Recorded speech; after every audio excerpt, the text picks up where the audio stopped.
বাংলাদেশের রাজনৈতিক বন্ধু ভারত আর উন্নয়নের বন্ধু চীন সম্প্রতি এমনই এক মন্তব্য করেছেন সেতুমন্ত্রী ওবায়দুল কাদের। 1971-এ মহান মুক্তিযুদ্ধের সময় বাংলাদেশের জন্য প্রতাপশালী দুই দেশের ভূমিকা দুই রকম হলেও বর্তমানে যেন তারাই হয়ে উঠেছে বাংলাদেশের প্রধান দুই সহযোগী।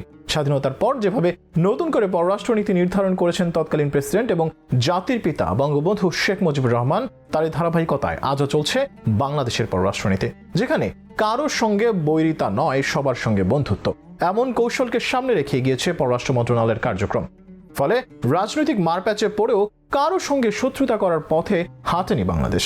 তবে সাম্প্রতিক সময়ে চীন ভারতের অন্তদ্বন্দ্ব নিয়ে জটিল এক সময় পার করছে সরকার, কারণ দুই দেশই বাংলাদেশের সান্নিধ্য পেতে চায়।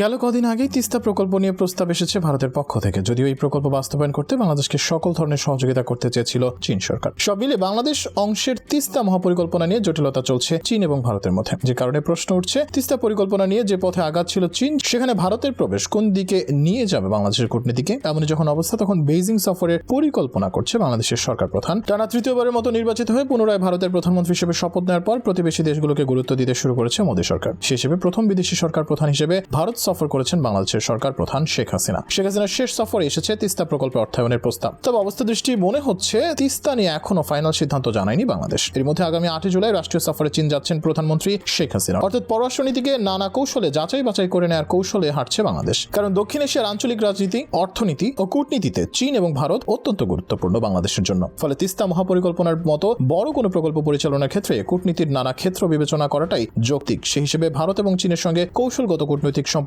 বজায় রেখেছে বাংলাদেশ। আর এদিকে যখন চীন সফরে যাচ্ছেন প্রধানমন্ত্রী, তার আগে এসব বিষয়ে কথা বলেছেন আওয়ামী লীগ সাধারণ সম্পাদক ওবায়দুল কাদের। তার দাবি, দেশের উন্নয়নের জন্য সরকার যেখানে সুযোগ সুবিধা পাবে তা কেন নেবে না, এমন প্রশ্ন রেখে ক্ষমতাসীন আওয়ামী লীগের সাধারণ সম্পাদক ওবায়দুল কাদের উল্লেখ করেন, বাংলাদেশের রাজনীতি বন্ধু ভারত ও উন্নয়ন বন্ধু চীন। গেল 6 জুলাই দুপুরে রাজধানীর বেইলি রোডের শেখ হাসিনা পার্বত্য চট্টগ্রাম ঐতিহ্য সংরক্ষণ ও গবেষণা কেন্দ্রে পার্বত্য চট্টগ্রাম বিষয়ক মন্ত্রণালয়ের উদ্যোগে 7 দিন ব্যাপী পাহাড়ি ফল মেলার উদ্বোধনী অনুষ্ঠানে এসব কথা বলেন কাদের। ওবায়দুল কাদেরের মতে, আমাদের পররাষ্ট্রনীতি হলো সবার সঙ্গে বন্ধুত্ব, কারোর সঙ্গে শত্রুতা নয়। বঙ্গবন্ধুর এই পলিসি ফলো করেন প্রধানমন্ত্রী শেখ হাসিনা। 1971-এর পর থেকে ভারত আমাদের প্রতিপক্ষ বন্ধু। ভারতীয় সৈন্যরা তখন আমাদের জন্য রক্ত দিয়েছে, তাদের জনগণ আমাদের আশ্রয় দিয়েছে। ওই দুঃসময়ের সাহায্য আমরা ভুলে যেতে পারি না। এছাড়া 75-এর পর থেকে ভারতের সঙ্গে সম্পর্ক বৈরিতা রেখে 21 বছর অন্যরা কি অর্জন করেছে, এমন প্রশ্ন তোলেন কাদের। আমরা সীমান্ত সমস্যা সমাধান করেছি, ভালো সম্পর্ক আছে বলে আরেকটা সমুদ্র সীমা ভারতের কাছ থেকে পেয়েছি। সম্পর্ক ভালো বলেই ছিটমহল সমস্যার শান্তিপূর্ণ সমাধান করেছি। গঙ্গা পানির চুক্তিও করেছি। সম্পর্ক ভালো থাকলে আলাপ আলোচনা করে সব সমাধান করা যায়। আমরা কখনো খালি হাতে ফিরিনি, আগেও ফিরিনি, এখনো না, এমনটাই দাবি সেতুমন্ত্রী।